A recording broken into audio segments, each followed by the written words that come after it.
Welcome to the You Need More Money podcast. I'm your host, Matt Manero, where I come to you each and every week from my studio in Dallas, Texas. Here's something that was told to me once by a so-called mentor, and I use quotations when I say that. The only ship that doesn't sail is a partnership. Maybe you've heard that before, but I believed that for all these years, especially because in my 20 plus years of financing businesses, I have seen hundreds and hundreds of partnerships that just end so really, really ugly. And so in one way, I guess that so-called mentor's statement or quote was actually true. But that doesn't mean that you shouldn't go into a partnership. And on today's podcast, that's what we're going to talk about. I'm going to show you how great partnerships should be formed, components of great partnerships, and then, of course, components of terrible partnerships. And the reason that I say this is because I have recently exited a partnership. And I'm not bragging here, but it was literally the greatest partnership exit that I've ever seen happen. Why? Why was it the greatest partnership I've ever seen exit? And the answer is because it was formed by two guys who have seen hundreds and hundreds of partnerships go badly. And so we knew what to do. And I'm going to explain it all to you today because I recently sold my interest in business finishing school back to my partner, Rick Sapio. And why did the exit go so beautifully? Because of our partnership agreement. So I'm going to get into those details in just a little bit, in another minute or two. But I want to talk about some reasons why you should or should not go into partnership with somebody else. Now, I'm going to go through 5 reasons why you should go into partnership with somebody. So let's get started. The first reason you should go into partnership with somebody is because they have an alternative skill set. They do something that you don't do. You're the web guy, you're the IT guy, you're the software development guy, and they're the sales guy. Those are alternative skill sets, and you may need that in your partner. Something else, another reason why, number 2 is you need capital investment. So you've got to take on partners because they got to put some scratch into your business, which I'm going to talk about a little more in a second. Number 3, your partner has great contacts. They're totally dialed into the industry or the marketplace or the geography. They know people who can get your business off the ground. Maybe number 4 is maybe you're doing a strategic partnership with a company that has great back-end support. Maybe you're a sales organization and you want to be in partnership with someone who can fulfill the sales, whether they're orders or shipping or documentation, delivery, whatever that happens to be. But maybe your partner has a great back-end support. And number 5 is that sometimes you just need a teammate. Man, you just need that shoulder to cry on, that guy or gal to lean on, somebody to go through the spitfire together. I'm going to talk about that in just a minute as well, why that's very dangerous. But those, in my opinion, are really the 5 reasons why you'd want to go into partnership with somebody. Now, let's talk about why you don't want to go into partnership with somebody. Number 1, because you're afraid. You don't want to take on a partnership because you're afraid. You have to remove fear from your business activities. Period. End of story. Action over systemization and structure in the early stages of your business. So if you're afraid, it's probably because you really don't trust the business model you're going into or you're in, or you're not taking enough action. Because the action is what starves out the doubt that you can do it yourself. The number 2 reason to not go into a partnership is because your business has a lack of profits. You are not making money and you're dying on the vine. And so you say, oh my gosh, I better take on a partner. That's the wrong answer. What you should be thinking about is, why are you dying on the vine? Are you not working hard enough? Is the action not great enough? Does the platform suck? Is your marketing terrible?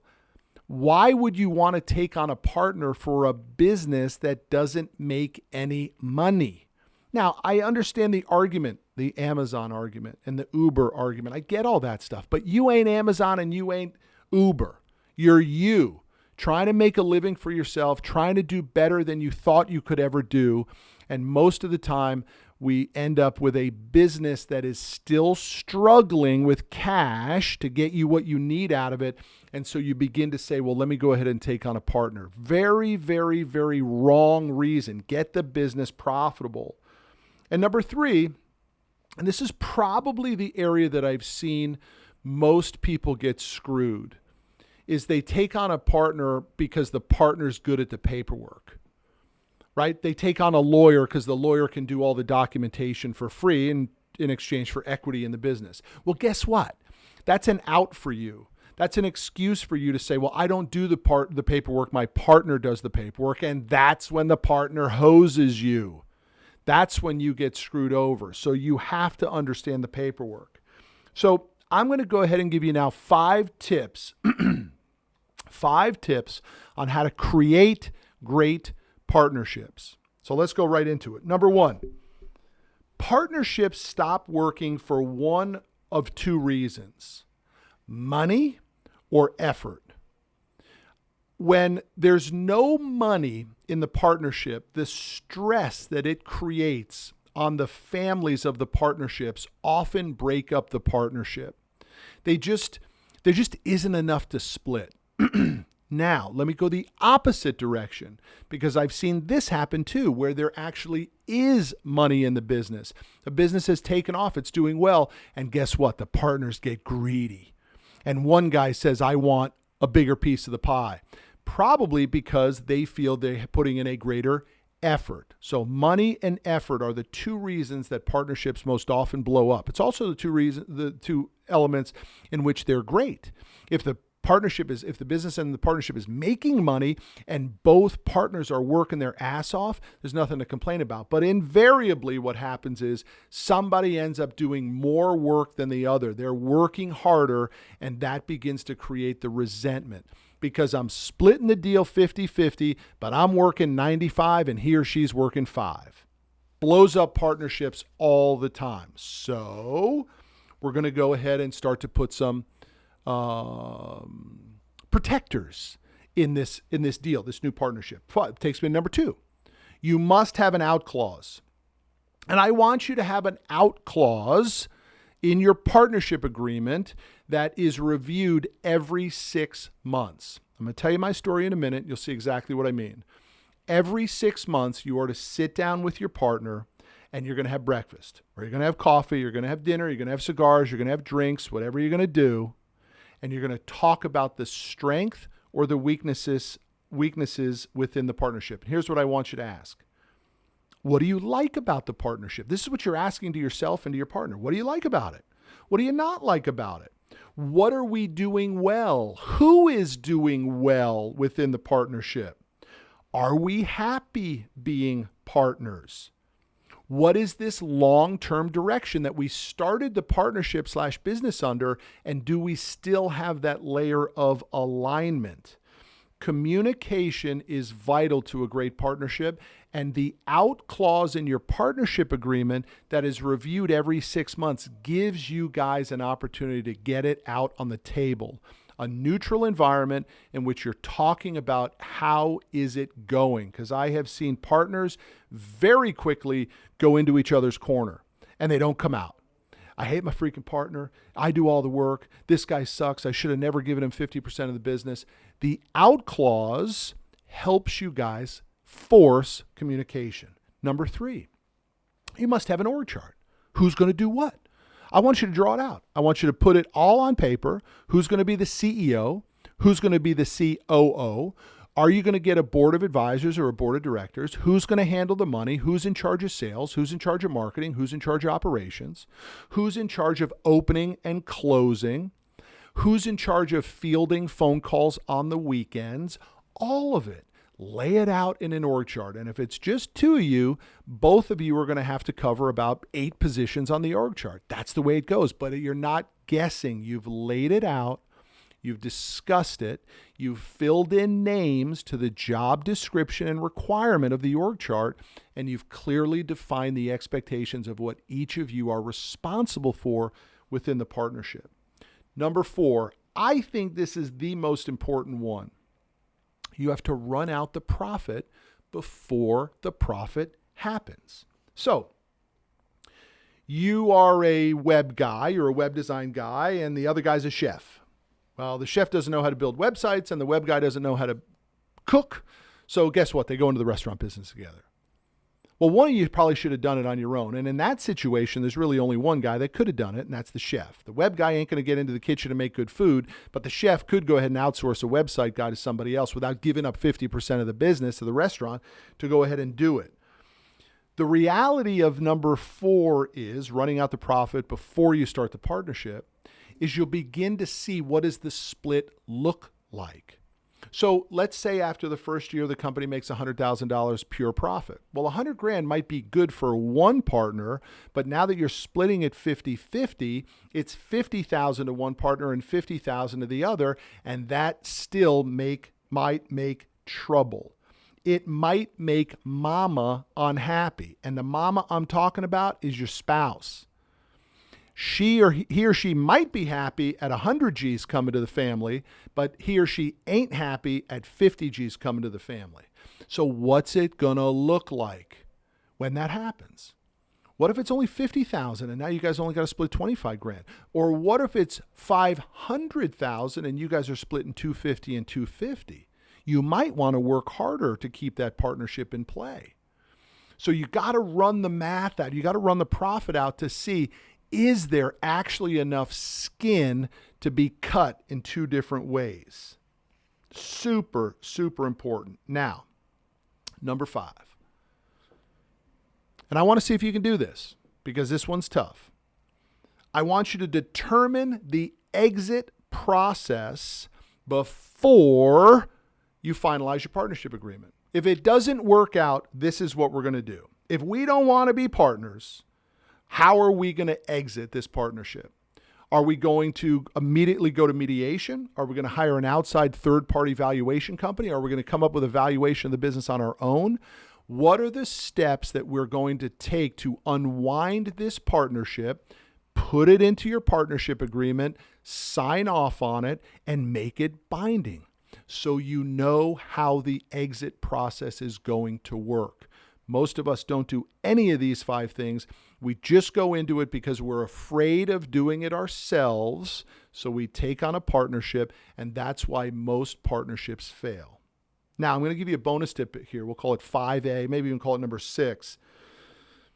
Each partner must have their own representation when you sign the partnership agreement. And I understand why you wouldn't. Well, my brother-in-law is a lawyer and he'll do it for us. Bad deal. I have seen so many deals like that in which the brother-in-law supports the brother-in-law and leaves you out to dry. And so you think you've got this love, this friendship, this bonding, this brotherhood, and basically what you have is blood is thicker than water. And somehow that partnership agreement got a clause in there that you didn't catch because you didn't really read it because you don't handle the paperwork. You're the sales guy. And then you end up getting hosed. Both partners should have their own attorneys either drawing up documents or reviewing the standard document that you guys are using. And you must include an out clause to it, and you must include the exit process clause to the agreement. Now, back to my business finishing school situation. When I bought business finishing school, I bought 50% of business finishing school. And in the agreement that my partner Rick and I created, it had a very specific out clause. For any reason whatsoever, if I or Rick wanted out, we got an uncontested out. We were done. Either partner could request it. It was reviewed every 6 months, and we did not have the requirement, the ability to fight. We basically said, if he doesn't want to be my partner or I don't want to be his partner for any reason whatsoever, we would end the partnership. So every 6 months, we'd have breakfast, we'd talk about it, we'd review it. And if we wanted to continue, we'd sign up for another 6 months. We'd keep the partnership going.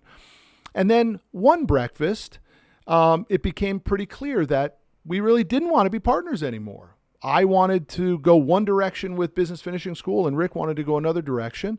And we were both concerned that it might impact our friendship.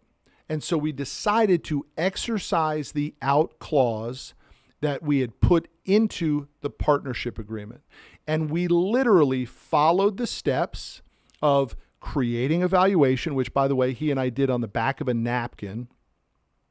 And we signed off on the napkin what the exit valuation was going to be, what was going to happen with all the marketing material and all the branding and the personal brand that had been developed and all the content that had been developed. How were we going to lay all that stuff out? We wrote it all out at that breakfast meeting. It took us about an hour and a half, 2 hours, and we signed off on it.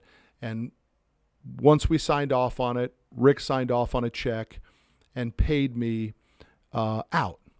It was literally one of the most beautiful partnership exits I have ever seen, because we did the things that I just told you to do, and then we adhered ourselves to them. So partnerships are business deals, y'all. They're not deals amongst buddies. They're not friends of a friend, and they sure as hell shouldn't be done with family in any capacity without very specific partnership agreements. These are real business deals that require real business procedures. You got to create the agreement, you got to scope out the agreement, you got to review the agreement, and you either got to succeed on it and win as partners, or you got to exit. And when you exit, the only way I've ever seen it done properly and well is when the exit process is designed and agreed upon before the partnership ever starts. I'll see y'all down the road. Take care.